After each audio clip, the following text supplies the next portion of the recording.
Hi everyone. इस video में मैं आपको ट्रेटिनॉइन क्रीम के बारे में बताने वाली हूँ। ट्रेटिनॉइन जो एक बहुत पॉपुलर क्रीम है पिंपल्स के लिए, ब्लैक हेड वाइट हेड के लिए।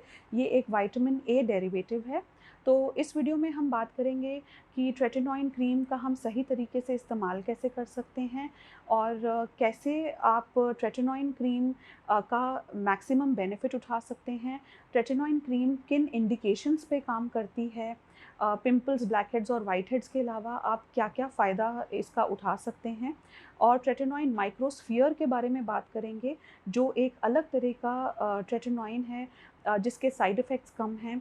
और हम ये भी बात करेंगे इस वीडियो में कि ट्रेटिनॉइन क्रीम कैसे रेटिनॉल से या अडैप्टोलिन से फ़र्क है। तो चलिए हम शुरू करते हैं ट्रेटिनॉइन क्रीम के बारे में। ट्रेटिनॉइन क्रीम जो सबसे पॉपुलर क्रीम है एक्ने, पिंपल्स, ब्लैक हेड और वाइट हेड के लिए, ये किस तरीके से काम करती है। तो जब आप ट्रेटिनॉइन क्रीम लगाते हैं तो ये आपके डेड सेल्स को एक्सफोलिएट करती है और लगाने के बाद आपको धीरे-धीरे महसूस होगा कि आपकी स्किन ड्राई हो रही है, डेड सेल्स पील ऑफ हो रहे हैं, शेड ऑफ हो रहे हैं, एक्सफोलिएट हो रहे हैं। और उससे ये होगा कि धीरे-धीरे आपके ब्लैक हेड्स रिमूव होंगे। ये आपके डेड सेल्स जो बिल्डअप होते हैं वो रिमूव करती है। और साथ में ये ऐसा करेगी कि आपके जो पोर्स क्लॉग्ड हो चुके होते हैं, उनको अनक्लॉग करती है, आपके स्किन की ऑयल प्रोडक्शन को कम करती है। और इस वजह से ये आपके इस तरह से काम करके ये आपके पिंपल, ब्लैक हेड और वाइट हेड को कम करेगी। और जब आप इसको लगाएँगे तो शुरुआत में आपको कुछ समय तक महसूस हो सकता है कि आपके पिंपल्स थोड़े बढ़ रहे हैं। लेकिन इसके रेगुलर इस्तेमाल से आपको 10-15 दिन के बाद ये दिखने लगेगा कि आपकी स्किन क्लीन होती जा रही है। अब क्योंकि ये आपके डेड सेल्स को एक्सफोलिएट करेगी, ऑयल प्रोडक्शन को कम करेगी, तो उसी तरीके से ये आपके ओपन पोर्स पर भी काम करेगी। तो दूसरी इंडिकेशन है ओपन पोर्स। तो ओपन पोर्स को ये श्रिंक करेगी और धीरे-धीरे आपको लगेगा कि आपकी स्किन का टेक्सचर इम्प्रूव हो रहा है। तो ऐसा नहीं है कि बिल्कुल 10-15 दिन में ही ये सारे अच्छे इफ़ेक्ट्स आपको दिखने लगेंगे। तो लेकिन आप जैसे ही इसको इस्तेमाल करना शुरू करेंगे, तो 1 या 2 महीने में आप अपनी स्किन में एक अच्छा टेक्सचरल इम्प्रूवमेंट देखेंगे, स्किन की क्वालिटी इम्प्रूव होगी। अब इसी तरीके से जैसे ये हमारे डेड सेल्स को शेड ऑफ करेगा, तो हमारे सुपरफिशियल सेल्स में पिगमेंट होता है और जब ये सेल्स हमारे शेड ऑफ होंगे, तो साथ-साथ में वो पिगमेंटेड सेल्स भी शेड ऑफ होंगे। तो इस क्रीम के रेगुलर यूज़ से आप नोटिस करेंगे कि आपके पिगमेंटेशन भी कम हो रही है और आपको चेहरे पे ग्लो भी नज़र आएगा। और क्योंकि ये क्रीम से ऐसा होता है कि वो पिगमेंटेड सेल्स, जो सुपरफिशियल पिगमेंटेड सेल्स होते हैं, वो शेड ऑफ होते हैं। साथ ही में ये क्रीम ऐसा भी करती है कि वो मेलानिन को इक्वली डिस्ट्रीब्यूट करती है। तो उस वजह से भी आपको अपनी स्किन की पिगमेंटेशन में अच्छा फ़र्क नज़र आएगा।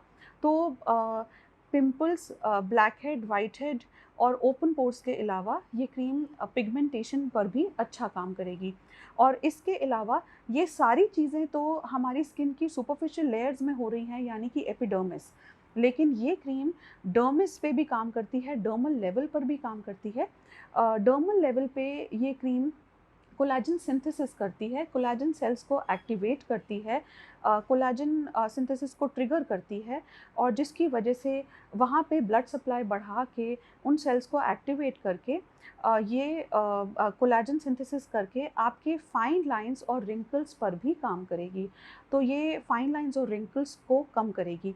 तो जैसा कि मैंने बताया कि सब कुछ आपको इमीडिएटली दिखना शुरू नहीं होगा।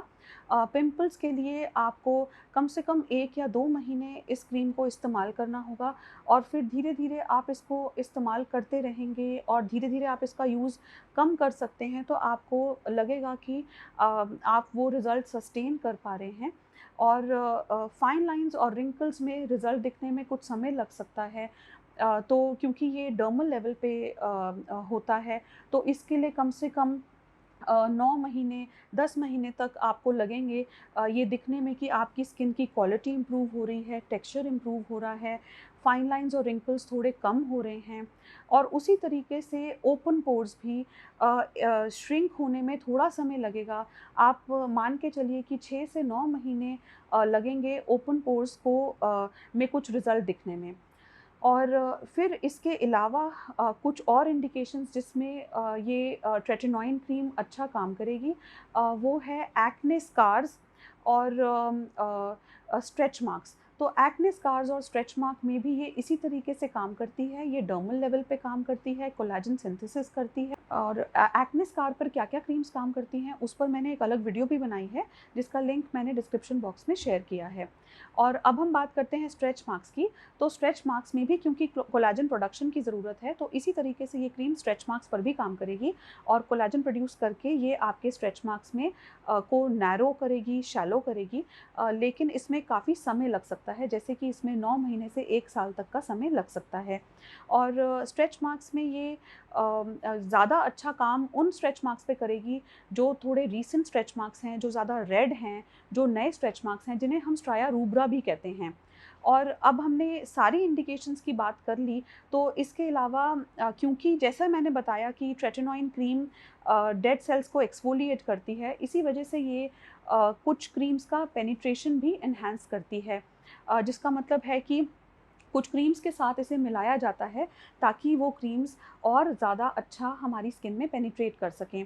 और इसी वजह से ट्रेटिनोइन काफ़ी बार क्लिंडामाइसिन के साथ पिंपल क्रीम्स में आती है, काफ़ी बार ये मिनॉक्सिडिल के साथ अवेलेबल होती है ताकि वो स्कैल्प में हेयर ग्रोथ के लिए मिनॉक्सिडिल का पेनिट्रेशन बढ़ सके, या फिर एज़िलिक एसिड के साथ कॉम्बिनेशन में आती है, या फिर फेयरनेस क्रीम्स में हाइड्रोक्विनोन के साथ भी कॉम्बिनेशन में अवेलेबल है ताकि हाइड्रोक्विनोन का ब्लीचिंग इफ़ेक्ट और एनहांस हो सके। और इसके बाद अब मैं आपको बताना चाहूँगी कि ये किन-किन फ़ॉर्मूलेशंस में अवेलेबल है। तो ट्रेटिनोइन क्रीम, जेल और जेल माइक्रोस्फीयर में आती है। क्रीम और जेल के बारे में आप में से काफ़ी लोगों ने सुना होगा क्योंकि क्रीम और जेल ट्रेटिनोइन के काफ़ी पहले से अवेलेबल हैं। जेल माइक्रोस्फीयर थोड़ा रीसेंट है, ये कुछ साल पहले ही आया है और ये मेरा पर्सनल फ़ेवरेट है क्योंकि जेल माइक्रोस्फीयर में मैंने सबसे कम साइड इफ़ेक्ट्स देखे हैं अपने पेशेंट्स में। और जैसा कि ट्रेटिनोइन क्रीम और जेल में काफ़ी बार ड्राइनेस, रेडनेस देखी जाती है क्योंकि ये डेड सेल्स रिमूव करेगा। तो जेल माइक्रोस्फीयर में सबसे कम साइड इफ़ेक्ट्स देखे गए हैं। ये सभी क्रीम्स 0.025 से लेके 0.1% तक अवेलेबल हैं। और इसमें मेरा पर्सनल फ़ेवरेट है जेल माइक्रोस्फीयर 0.04%। और कैसे माइक्रोस्फीयर बाकी दोनों फ़ॉर्मूलेशन से सुपीरियर है, वो मैं अब आपको बताने वाली हूँ। तो जेल माइक्रोस्फीयर में ऐसा होता है कि इसमें डीनेचर्ड अल्कोहल भी कम है और इसके अंदर माइक्रोस्फीयर टेक्नोलॉजी है जिसमें माइक्रोस्पंज होता है, जिसकी वजह से जो मेडिसिन है ट्रेटिनोइन वो बहुत स्लो रिलीज़ होती है, टाइम रिलीज़ होती है और जिसकी वजह से क्योंकि वो हमारी स्किन में बहुत धीरे रिलीज़ होगी तो उसके साइड इफ़ेक्ट्स बहुत कम होंगे। तो चलिए अब हम बात करते हैं कि आप किस तरीके से इस जेल को लगा सकते हैं अपने चेहरे पे ताकि आप इसका मैक्सिमम बेनिफिट उठा सकें विदाउट एनी साइड इफ़ेक्ट्स। पर ये करने से पहले मैं आपको एक बहुत इम्पोर्टेंट बात इसके बारे में बताना चाहती हूँ। ये जेल बिल्कुल भी सेफ़ नहीं है अगर आप प्रेग्नेंट हैं, लैक्टेटिंग हैं या कंसीव करने का सोच रहे हैं। तो इसीलिए ये बहुत ज़रूरी है कि अगर आप ये जेल लगाने का सोच रहे हैं तो आप एक डर्मेटोलॉजिस्ट की सुपरविज़न में ही इस मेडिसिन का इस्तेमाल करें। तो अब ये सारी फ़ॉर्मूलेशंस जो क्रीम्स, जेल्स और जेल माइक्रोस्फीयर जो भी अलग-अलग स्ट्रेंथ्स में अवेलेबल हैं, उन सब में से मैं सजेस्ट करती हूँ मेरा पर्सनल फ़ेवरेट है जेल माइक्रोस्फीयर और 0.04%। ऐसा इसलिए क्योंकि मैंने इसके अच्छे रिज़ल्ट्स देखे हैं और मैंने अपने पेशेंट्स में इनके सबसे कम साइड इफ़ेक्ट्स देखे हैं। तो अब मैं आपको इसको लगाने का सही तरीका बताती हूँ। इसके लिए आपको आधे 1 मटर के दाने जितना इस जेल को लेना है और इसे आप अपने पूरे फ़ेस पे रात को लगा सकते हैं। अगर आपकी स्किन बहुत ऑयली है तो आप इस जेल को पूरे फ़ेस पे लगा के उसके बाद ऊपर से मॉइस्चराइज़र लगा सकते हैं। लेकिन मैं सलाह देती हूँ कि आप इसको मॉइस्चराइज़र में डाइल्यूट करके शुरुआत में लगाएँ क्योंकि हम काफ़ी ड्राइनेस आपके चेहरे पर एक्सपेक्ट कर रहे हैं इस क्रीम को लगाने के बाद। और शुरुआत में आप इसे सिर्फ़ कुछ ही घंटों के लिए लगाएँ।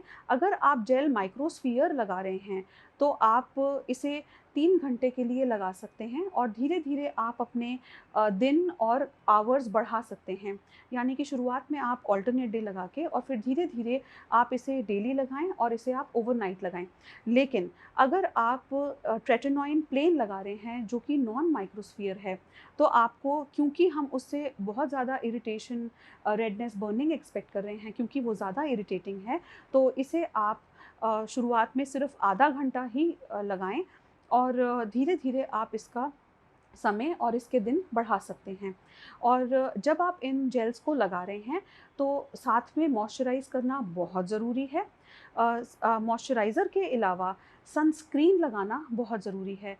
ऐसा इसलिए क्योंकि हमारे डेड सेल्स एक्सफोलिएट होते हैं, तो ऐसे में हमारी स्किन सेंसिटिव हो जाती है, तो सनस्क्रीन लगाना है। मैं सलाह देती हूँ फ़िज़िकल सनस्क्रीन की, क्योंकि उसका सन प्रोटेक्शन बहुत अच्छा होता है, बहुत लंबा होता है। लेकिन अगर आप रेगुलर केमिकल सनस्क्रीन्स लगा रहे हैं, तो आपको हर 3 घंटे में सनस्क्रीन लगाना ज़रूरी है। लगाते समय एक और बात का ध्यान रखें, आपको आँखों के कॉर्नर्स में, नोज़ के कॉर्नर्स में और लिप्स के कॉर्नर्स में इस मेडिसिन को नहीं लगाना। काफ़ी बार लोग ये सोचते हैं कि ट्रेटेनॉइन की क्वांटिटी बढ़ा देने से या उसे दिन में ज़्यादा बार लगा देने से इफ़ेक्ट ज़्यादा जल्दी आएँगे, ज़्यादा अच्छे आएँगे, तो ऐसा बिल्कुल भी नहीं है, बल्कि ऐसा करने से आपको साइड इफ़ेक्ट्स और ज़्यादा हो सकते हैं। तो अब मैं बात करती हूँ कि क्या साइड इफ़ेक्ट्स आपको देखने को मिल सकते हैं। तो जब आप ट्रेटेनॉइन लगा रहे हैं, तो आपको थोड़ी ड्राइनेस और रेडनेस महसूस हो सकती है अपनी स्किन में, और स्किन में डेड सेल्स क्योंकि रिमूव होंगे, तो बर्निंग सेंसेशन हो सकती है, स्टिंगिंग सेंसेशन हो सकती है, स्किन पील हो सकती है।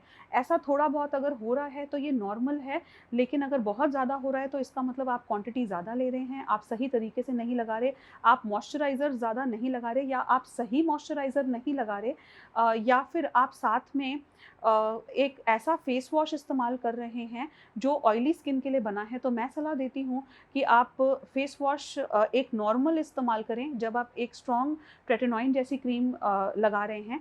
सनस्क्रीन का ज़रूर इस्तेमाल करें। काफ़ी बार रेडनेस इसलिए भी होती है कि लोग सनस्क्रीन को उतनी इम्पोर्टेंस नहीं देते। काफ़ी बार लोग मॉइस्चराइज़र्स वो इस्तेमाल करते हैं जो ऑयली स्किन के लिए बने हैं, जबकि ट्रेटेनॉइन क्रीम लगाने से इतनी ड्राइनेस होती है कि आपको एक अच्छा मॉइस्चराइज़र लगाने की ज़रूरत होती है। तो ये सारे साइड इफ़ेक्ट्स को काउंटर करने के लिए ये ज़रूरी है कि फिर आप कुछ समय के लिए ट्रेटेनॉइन क्रीम को बंद कर दें और सिर्फ़ मॉइस्चराइज़र और सनस्क्रीन लगाएँ और एक माइल्ड फेस वॉश का इस्तेमाल करें। और 2-3 दिन में जैसे आपकी स्किन नॉर्मल हो जाए, तो उसके बाद से आप ट्रेटेनॉइन क्रीम की क्वांटिटी कम करके, आवर्स और डेज़ कम करके आप इसको वापस से इस्तेमाल करना शुरू कर सकते हैं। काफ़ी बार लोगों की ड्राइनेस, रेडनेस ज़्यादा होती है, तो हम यही सजेस्ट करते हैं कि ऐसे लोग हफ्ते में 2 बार ही इस क्रीम को लगाएँ, और अगर ज़्यादा परेशानी है, तो आप अपने डर्मेटोलॉजिस्ट को कंसल्ट करें, ताकि वो आपको प्रॉपर्ली आपकी स्किन के हिसाब से गाइड कर सकें। अब जो लोग मुझे रेगुलरली यूट्यूब पे या इंस्टाग्राम पे फ़ॉलो कर रहे हैं, उन सब लोगों के मन में ये सवाल उठ रहा होगा कि पिंपल्स के लिए तो मैंने अडैप्टिलिन पर वीडियो बनाई है, जो कि पिंपल्स की बहुत अच्छी क्रीम है, और मैं उसे बहुत रेगुलरली प्रिस्क्राइब करती हूँ। और काफ़ी लोग जिन्होंने रेटिनॉल पे मेरे काफ़ी प्रोडक्ट रिव्यूज़ भी देखे हैं, तो वो लोग फाइन लाइन्स और रिंकल्स के लिए अब ये सोच रहे होंगे कि ट्रेटेनॉइन ज़्यादा बेटर है या रेटिनॉल ज़्यादा बेटर है। तो उसके लिए मैं अब आपको कुछ बताना चाहती हूँ। तो अब मेरा अगला सेगमेंट है इसी वीडियो में कि tretinoin microsphere versus adapalene and tretinoin microsphere versus retinol. तो चलिए अब हम बात करते हैं ट्रेटेनॉइन माइक्रोस्फीयर वर्सेस अडैप्टिलिन की। तो अडैप्टिलिन बिल्कुल डिफरेंट रिसेप्टर्स पे काम करती है, ये ज़्यादा सेबेशियस ग्लैंड्स पे काम करती है, और जिसकी वजह से ये पिंपल्स पे अच्छी असरदार है। लेकिन ये ट्रेटेनॉइन या ट्रेटेनॉइन माइक्रोस्फीयर की तरह आपके डीप लेवल पे, कोलेजन के लेवल पे, फाइन लाइंस और रिंकल्स पे और स्ट्रेच मार्क्स पे उतना अच्छा काम नहीं कर सकती। और अब हम अगर बात करें ट्रेटेनॉइन या ट्रेटेनॉइन माइक्रोस्फीयर की, रेटिनॉल के मुकाबले।